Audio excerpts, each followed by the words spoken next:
Hello, guys, gals, and non-binary pals. It is I, ISAIAH-ZAVION, and I welcome everybody, and yes, I mean everybody, to this space. And today we're gonna dive into a lighthearted conversation. Liking straight men as a gay man, or liking men who don't want you. Or just in generally liking people who don't want you and staying because of the love that they show, because of the love that you desire, and because of the relationship. So I want to dive into a few different reasons why this happens. I hope everyone out there is doing well. Let's begin. Why does this happen? There are a lot of reasons. And we're going to come back to some of these. Sometimes us as gay men are drawn to divine masculinity, and sometimes the wrong men. We desire that need or that fake need sometimes to be protected or to feel like we're a precious flower that needs a cage to be encased in, right? We need to be protected. We like straight men or men who don't want us. Get ready for this. Because we are actually just mimicking the only type of love we've ever known. One lacking reciprocity, one lacking a two-way street. It's the unrequited love paradox, right? Liking straight men. Sometimes it's actually a mistake. Like sometimes you actually like thought that like they weren't straight, and then you found out you're like, I need to back up. And I've done that plenty of times. It's like, oh shoot, you're straight. Never mind. Let's not do this friendship because this friendship is just based solely off of the fact that I thought you were good looking. And I also thought that you had some really interesting things to say about the world, but actually you're really good looking. And when you find out that they're not straight, you don't do it, you back off. And that's a great thing to do. Just be like, I am not getting myself in this situation. I ain't doing it to myself. I love myself too much. Grah. Okay. But sometimes, for the people who continually do this, there's a problem with continually falling for these men. Because here's the truth, and maybe some of you need to hear this. These straight men do not want you. Some of these straight men do not like the actually like heterosexual ones who are into females and uplift females and love femininity, but also love the female body. Right? Let's get that right because we can dive into that another day. The difference between liking females and liking femininity, but that could be a fun episode. Because these men don't want you, but want a certain relationship with you. Because you're a man, you're a dude, you're a bro. They want to hang out with you. But you like men, period. You like men, period. Right? And when most of these men are straight, kind of, it can be very, very difficult. Right? The problem is when you continue to like these men over and over again, and you begin to do this because, like I said earlier, you're replicating the only love you've ever known. Maybe you've never experienced the love of a man, your father, your brother, etc. Right? So the inner child is just trying to compensate and want you to remain in that friendship, that relationship with a man or men who can't give you the love you want, but rather offer you a sliver, a crumb, an ounce of that love, and you stay. Because it's scary, right? You're gay in an institution or in a place, a small town, let's say that, and you meet a dude who's so kind, so loving, so sweet, so just everything you wanted, pretty much. And they tell you they're straight, right? And you stay, and you're like, these feelings will go away. They'll go away, girl. They'll go away. I'll eventually, and they don't. And you replicate, and then you have to end the friendship, and you replicate that over and over and over again, and you're not learning from it. Something must be changed. Something must be done. Okay, what must be done, right? And you begin to do that, right? Because it feels really good. You're getting this love from a man. It feels great. You're in a friendship. You have someone who really cares about you. What's bad though is when you like them for what you want them to be, not who they are. When you stay in a friendship or a relationship with someone that's straight or questioning. We'll get into that later. And you are creating these mind maps of all the things you would have to do to get them to like you. Baby, I'm going to release you of this burden right now. There is nothing that you can do to get them to like you. Nothing. There is something you can do to get yourself to like yourself more. Leave. The straight men that you cry over, girl, they ain't worth it. But you are. We love on the level that we think we are worth. Do you believe that you are worth magnanimous love? Do you believe that you are worth overflowing love from another man? Or does that actually scare you?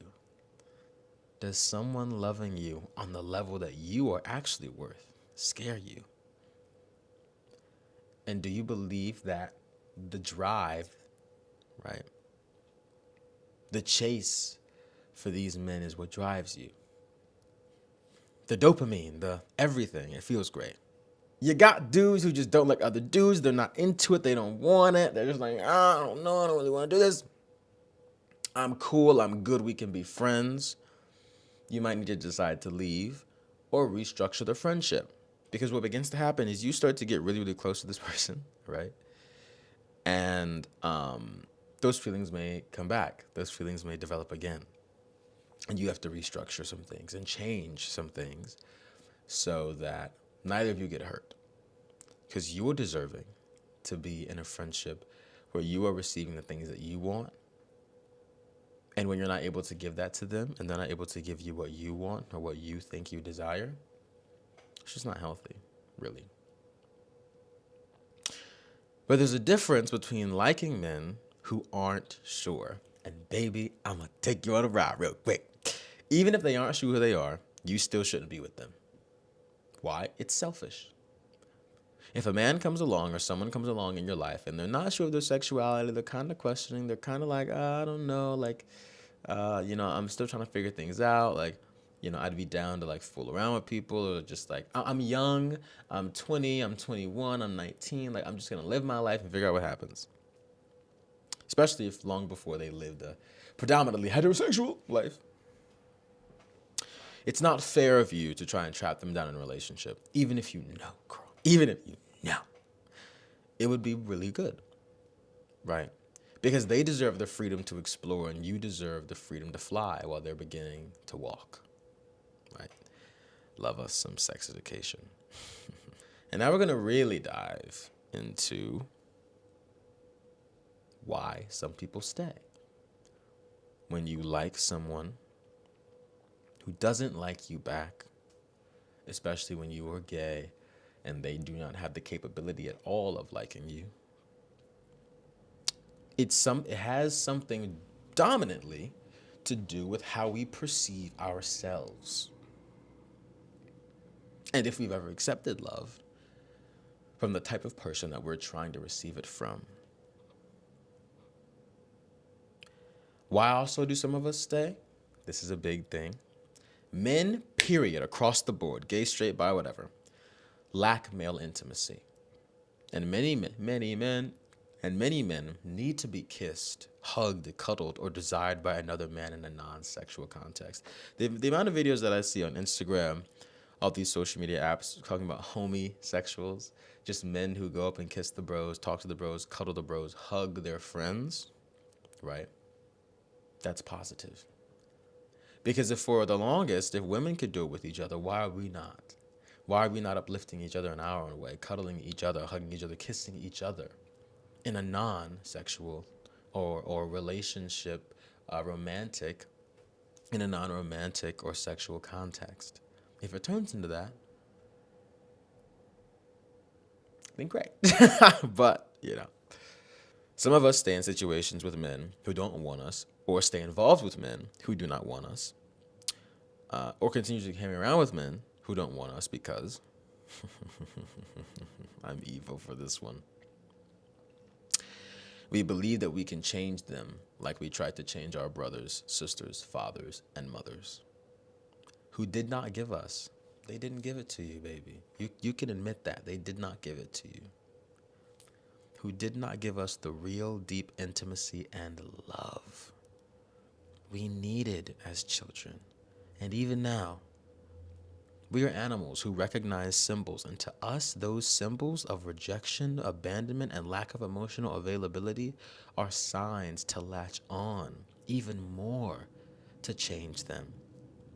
We believe that we can fix them and make them love us, though in the ways that our families never did.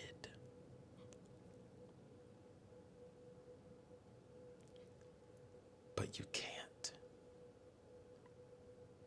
It's not fair to you or to them to expect them to show you the love that your mom, dad, sister, brother, aunt, uncle, best friend in middle school and elementary school did not show you, because their love is different. Their love is new. Their love is their love. And we stay because the chase to try and change them, to try and get them to just love us, celebrate us, look at us, and pay attention to us, we think is a healing mechanism, but is actually a very harmful one. Why do some of us stay? This is a tricky one. Sometimes the love they show us is so real, so raw, so caring, and so attentive that we stay. Follow me here. Because we know that the love that they are giving us, we should be giving ourselves. We should have been giving ourselves the whole time. We just didn't know why it felt so good. Because to accept love from them was almost like a self-love practice. Wow, I'm hanging out with them today. I must really love myself because I'm allowing them to give me love right now. But are you actually trauma bonding?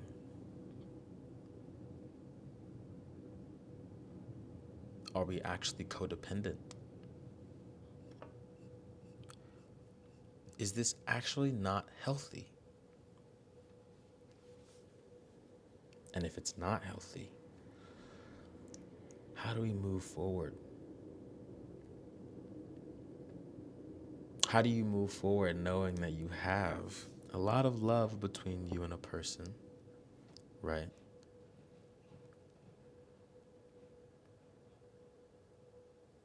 How do you grieve a love you never got to have?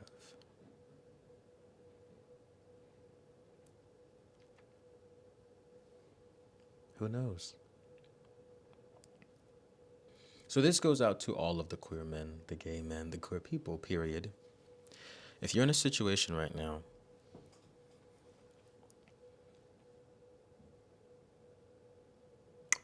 where you are overextending yourself and giving so much of yourself to a person or to a situation in hopes that they will like you back, in hopes that they will love you back in the ways that you desire love. And you have to be honest with yourself. Why are you staying? Is it because it'd be very uncomfortable to leave? Is it because you go to the same school? Is it because you work at the same place? Is it because you live near each other? Is it because you'd have to see them all the time? And if that's too uncomfortable, how do you restructure the friendship to make it so they don't spend much of your time? If you and them hang out 3 to 4 times a week, 7 hours each time, maybe cut that 4 to 2. Maybe cut that 7 to 3. Then maybe cut that 2 days to 1, and that 1 day to 2 hours. But communicate. Maybe cut that hanging out every week to every week and a half, every 2 weeks, every 3 weeks, 4 weeks, a month. Hanging out once a month. Maybe you get busy.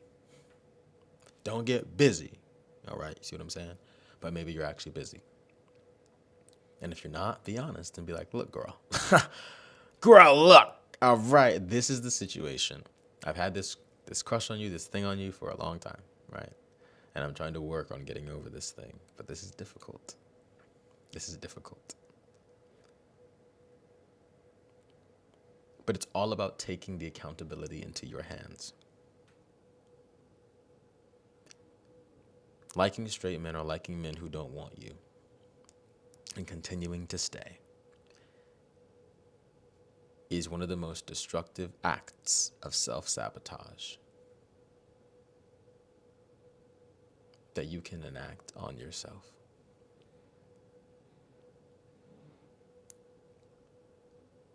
Because you should like yourself and choose yourself. Thank you for joining me on this episode today. I hope all of you are well. I hope you took something from this episode, and please like, comment, do whatever it is that you want, girl. Whatever it is you want. And be gentle with yourself through this process. I'm continually working on it all of the time, right? And that's why I always say these things I am actively working on, and some of these things I need to hear as well. But through the midst of it all, within the why behind it all, I please ask you to take care, and take care.